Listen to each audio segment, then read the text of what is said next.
Hi, welcome to the channel. My name is Richard and I am the bull rider, and today we're going to figure out what to do if you have a check engine light on your Lamborghini Gallardo and if you have a 15/610 warning on your dashboard. And today we're going to be using a generic OBDII scanner to scan the engine control unit for check engine codes. And these codes mean something different than any other car for both the pre-LP and LP Lamborghini Gallardo. And we're also going to discuss what happens when you fix everything mechanically on the car that's producing the actual code, and then you try to clear the code with the scanner and the code doesn't go away. So let's plug this in and we can read the codes off my Gallardo Superleggera and we can figure out what they mean. Okay, so here we are in the car. I connected the diagnostic scanner to the OBDII port, and then I put the key in the ignition with the ignition on, so all the lights are on my dash. And then I have a free app called Torque Lite that I use to scan the codes. It doesn't really do much else. I have these gauges on here. I can't really get rid of them. I don't know what to do, but whatever. And then you can see at the top left, it says connected to ECU OK.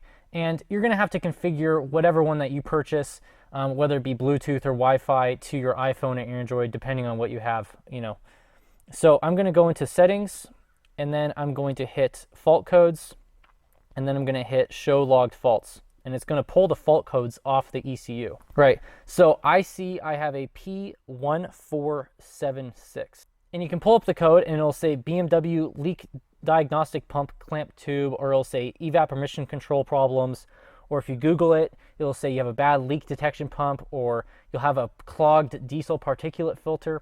And none of this is any help to us if we're trying to diagnose a Lamborghini Gallardo, because the codes that are traditionally used on a lot of other automobiles are completely different than what you see in a Lamborghini Gallardo. So I have my bumper off for an unrelated reason. There's a broken bracket back here that's just a complete mess, and I need to figure out what to do with it. But what I did was I disconnected the valve from my active exhaust system. So that's what the actual problem is that's causing the P1476 code. So you think, okay, everything I Google points to the evaporative emission system for pretty much any car out there.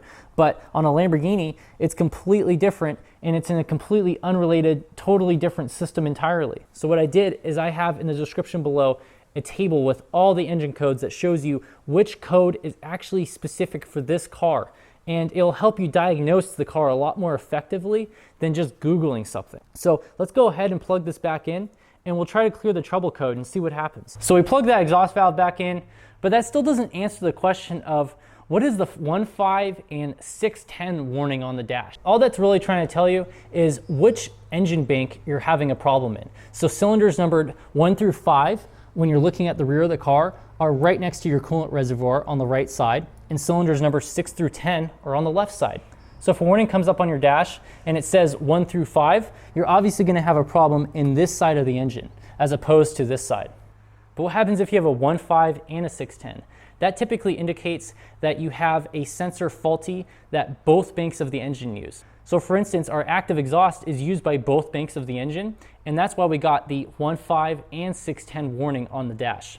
It'd be the same thing if we disconnected this manifold absolute pressure sensor on the top of the intake manifold, or there was something faulty with this map sensor. We'd still get the 15 and 610 warning on the dash like we did previously, because it's used by both banks of the engine. Okay, so let's say that your car is running really bad and you have a P0304 code that you scanned on your ECU.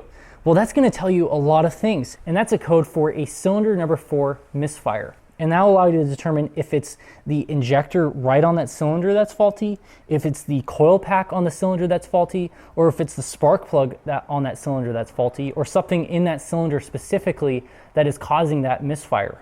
And that allows you to save a lot of time and a lot of trouble trying to figure out what cylinder is faulty and which cylinder is causing the misfire. So I'm back in the car after plugging that solenoid back in, and I still have the check engine light and the 15/610 on my dash. And as you can see, I still have the fault code. So I'm going to go back into settings again, and then I'm going to say clear the logged faults. I'm going to hit OK, and then we can scan it again. And we're good to go. So you can see it says no fault codes stored in the ECU, so we're good to go.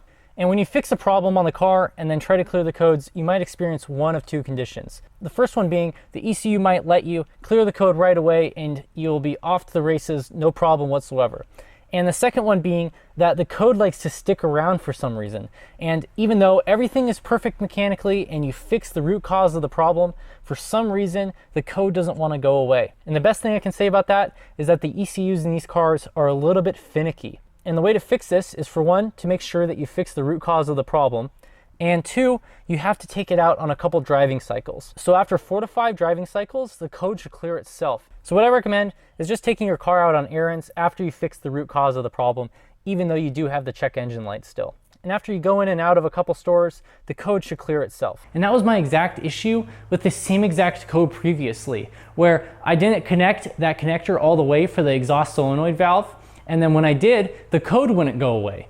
And I was totally stumped because the valves worked properly, everything was mechanically perfect, but for some reason, the check engine light refused to go away. But then when I tried to recreate the same situation for you, the code clears right away and there's no issue whatsoever. It doesn't make any sense. And the best I can say is if that happens to you, just have a little bit of patience with these cars and take the car out on a couple driving cycles and you should be good to go. And if you like this video, please consider giving it a like, and until next time,